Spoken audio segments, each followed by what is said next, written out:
এই ছাত্র শিবির আমি চ্যালেঞ্জ করে বলছি, ছাত্র শিবিরের যদি সভাপতি, সাধারণ সম্পাদক সহ শীর্ষ নেতৃবৃন্দের আন্দোলন সংগ্রামের সামনের সারির কোনো ভূমিকা যদি থেকে থাকে, আমরা তা দেখতে চাই। তারা সেই জুলাই আগস্ট আন্দোলনে কোথায় আন্দোলন করেছে আমরা সেটি দেখতে চাই। আপনারা লক্ষ্য করে দেখবেন, আমার বেসরকারি বিশ্ববিদ্যালয় ছাত্র দলের অসংখ্য নেতা কর্মীর ফুটেজ সোশ্যাল মিডিয়ায় ভাইরাল হয়েছে। আপনারা লক্ষ্য করে দেখবেন, ছাত্র দলের শুধুমাত্র আমরা সভাপতি, সাধারণ সম্পাদক কিংবা আমরা কেন্দ্রীয় সংসদের শীর্ষ নেতৃবৃন্দ নয়, আমাদের প্রতিটি ইউনিটের ছাত্র দলের যারা দায়িত্ব রয়েছে তাদের সবার রাজপথে অগ্রণী ভূমিকা ছিল এবং সোশ্যাল মিডিয়ায় তাদের আন্দোলন ভূমিকাগুলো ব্যাপকভাবে প্রশংসিত হচ্ছে।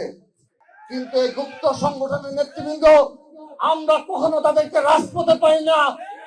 শুধু তাই নয়, একটি কথা প্রচলিত রয়েছে, যখন তাদের শীর্ষ নেতৃবৃন্দের ফাঁসি দেওয়া হলো, যুদ্ধাপরাধের দায়ে ফাঁসি দেওয়া হলো, আমরা তার নিন্দা জানিয়েছি। কিন্তু এই 14-15 সালের পর থেকে বাংলাদেশের রাজনীতিতে একটি কথা প্রচলিত রয়েছে, এই জামাতে ইসলাম এবং ইসলামী ছাত্র শিবির এই খুনি হাসিনার সাথে আঘাত করে তারা রাজপথে ভূমিকা পালন করেনি।